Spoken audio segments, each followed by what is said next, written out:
Madame la présidente, monsieur le ministre, monsieur le président de la commission des lois, mes chers collègues, sans ordre républicain, il n'y a ni sécurité ni liberté.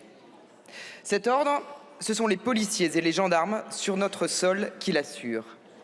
Ils sont exposés à des risques quotidiens en notre nom.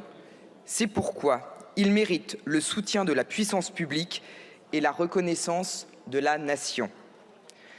Ainsi s'exprimait le président de la République dans son adresse aux Français du 14 juin 2020.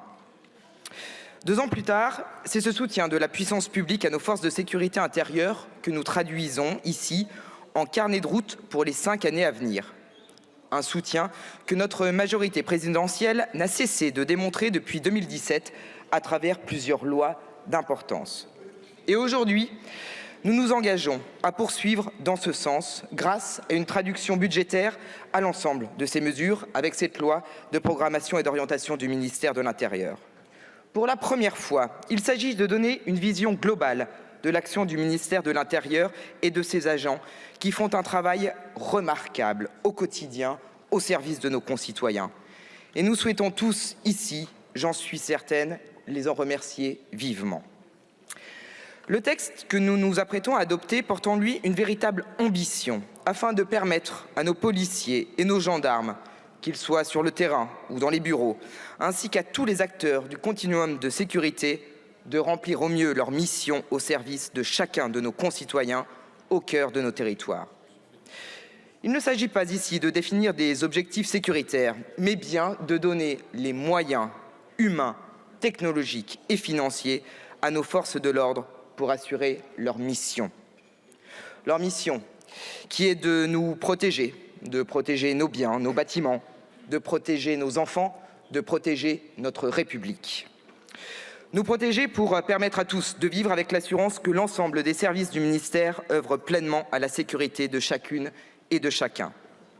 Les femmes et les hommes, tous les acteurs de cette chaîne de sécurité méritent la reconnaissance de la nation et de la représentation nationale.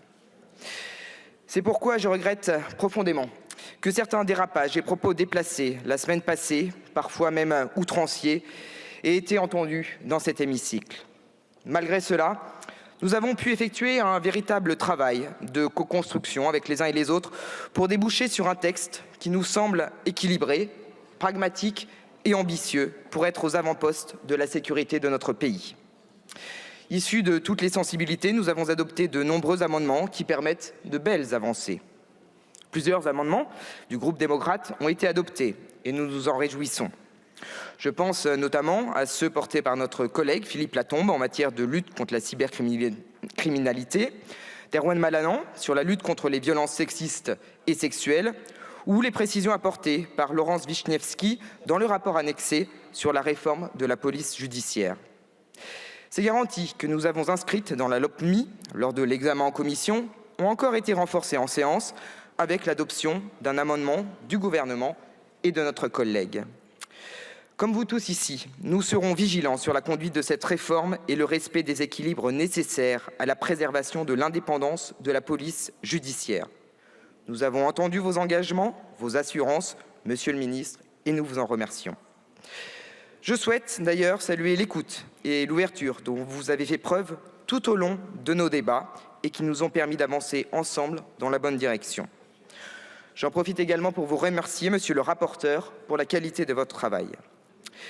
Chers collègues, tous ces jours passés ensemble, en commission et en séance, pour débattre de ce projet de loi d'orientation et de programmation du ministère de l'Intérieur ont été riches d'échanges, de réponses précises et de mesures qui, nous n'en doutons pas, permettront à l'institution d'être à la hauteur des attentes de nos concitoyens et des crises auxquelles nous pourrions être confrontés dans l'avenir. Le groupe démocrate votera avec conviction en faveur de ce texte. Je vous remercie.